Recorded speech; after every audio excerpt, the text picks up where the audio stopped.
நீங்கள் காங்கிரஸ் கட்சியோடைய சப்போர்ட்டராக இருந்தாலும் இல்லை பிஜேபி கட்சியோட சப்போர்ட்டராக இருந்தாலும் இந்த வீடியோவை இந்த பதிவை நீங்கள் வந்து பாருங்கள்.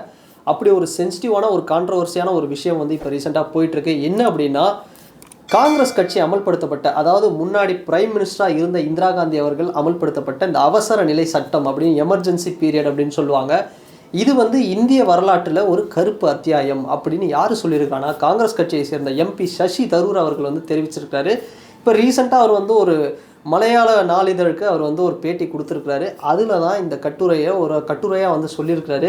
காங்கிரஸ் கட்சி 1975 இந்த எமர்ஜென்சி அப்படிங்கிறத கொண்டு வந்தாங்க. அது எப்போனா ஜூன் 25 1975. அதுலேருந்து பார்த்தோம்னா 1977 மார்ச் 21 வரைக்கும் கிட்டத்தட்ட 21 மாதங்கள் இந்த எமர்ஜென்சி பீரியட் அப்படிங்கிறது இந்தியாவில் இருந்தது.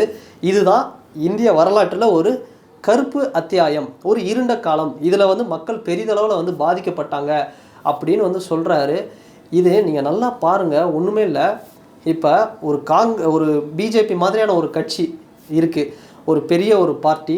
அதில் திடீர்னு ஒரு அமித்ஷா மாதிரியான ஒருத்தர் வந்து பிஜேபி வந்து ஒரு மோசமான ஒரு பார்ட்டி, மோடியுடைய காலம் அப்படிங்கிறது ஒரு இருண்ட காலம், மோடி வந்து மக்களை கஷ்டப்படுத்தினார் அப்படின்னு ரீசெண்டாக சொன்னார்னா அது எவ்வளோ ஒரு சென்சிட்டிவான ஒரு விஷயமா இருக்கும். ஸோ அது மாதிரி தான் ஒரு காங்கிரஸ் கட்சியை சேர்ந்த எம்பி வந்து இப்படி ஒரு சொல்லியிருக்கிறாரு.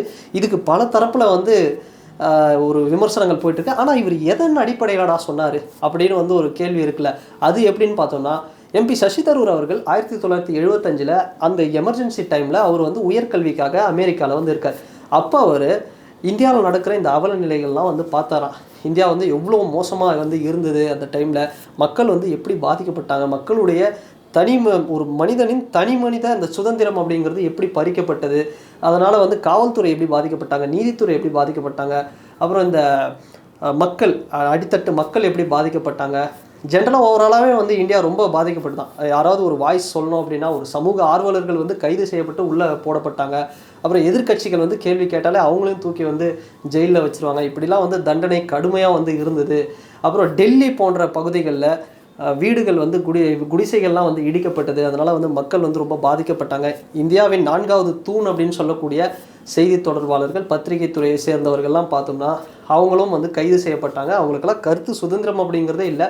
அதனால தான் இந்த எமர்ஜென்சி பீரியடை, இந்திரா காந்தி அவர்கள் பிரைம் மினிஸ்டராக இருந்த அந்த பீரியடை, அந்த எமர்ஜென்சி பீரியடை நான் வந்து ஒரு கருப்பு அத்தியாயம், இது ஒரு இருண்ட காலம் இந்திய அரசியல் வரலாற்றில் அப்படின்னு நான் சொல்கிறேன்னு சசி தரூர் அவர்களுக்கு வந்து கடுமையாக சொல்லியிருக்கிறாரு.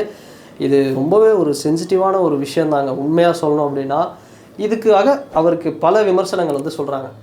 யாருன்னா காங்கிரஸ் கட்சிக்குள்ளேயே இப்போ ஒரு மூத்த தலைவர்கள்லாம் என்ன சொல்கிறாங்கன்னா, எலெக்ஷன் வந்துருச்சுப்பா, கேரளாவில் 2026 எலெக்ஷன் வருது, அவர் வந்து கட்சி விட்டு கட்சி மாற போகிறாரு, அதுக்காக சும்மா வந்து பேசிகிட்டு இருக்கிறாரு அப்படிங்கிற மாதிரி கட்சி தாவ போகிறாரு, அதனால் அவர் வந்து சும்மா பேசிகிட்டு இருக்கிறாரு, அங்கே போய் ஐஸ் வைக்கணும் அப்படிங்கிறதுக்காக பேசிகிட்டு இருக்கிறாரு அங்கே இருக்கக்கூடியவர்கள்லாம் சொல்கிறாங்க.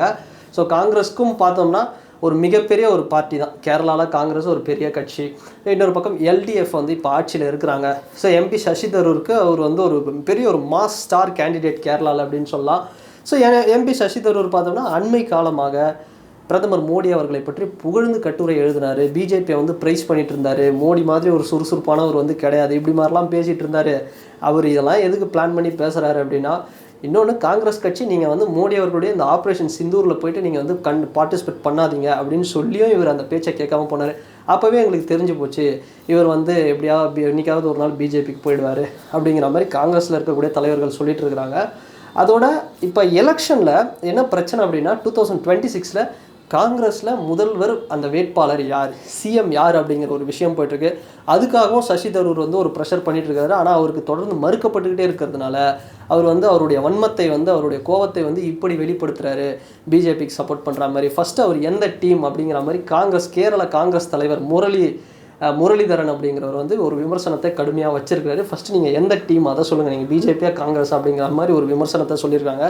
ஸோ இது மாதிரி இந்த ஒரு விஷயம் அப்படிங்கிறது ரொம்பவே சென்சிட்டிவாக போயிட்டுருக்கு. ஸோ பார்க்கலாம், கேரளாவில் வந்து சசி தரூர் அவர்கள் ஒரு காங்கிரஸ் கட்சியோட தலைவர் காங்கிரஸ்லேயே இருப்பாரா, இல்லை அவருக்கு ஒரு சிஎம் கேண்டிடேட் அப்படிங்கிறத வந்து கேரளாவில் அனௌன்ஸ் பண்ணுவாங்களா, இல்லை அங்கேருந்து அவர் பிஜேபிக்கு போவாரா, பிஜேபியில் வந்து மோடியுடைய விஸ்வாசியாக வந்து இருப்பாரா, இதெல்லாம் வந்து வெயிட் பண்ணி பார்த்தா தான் தெரியும்.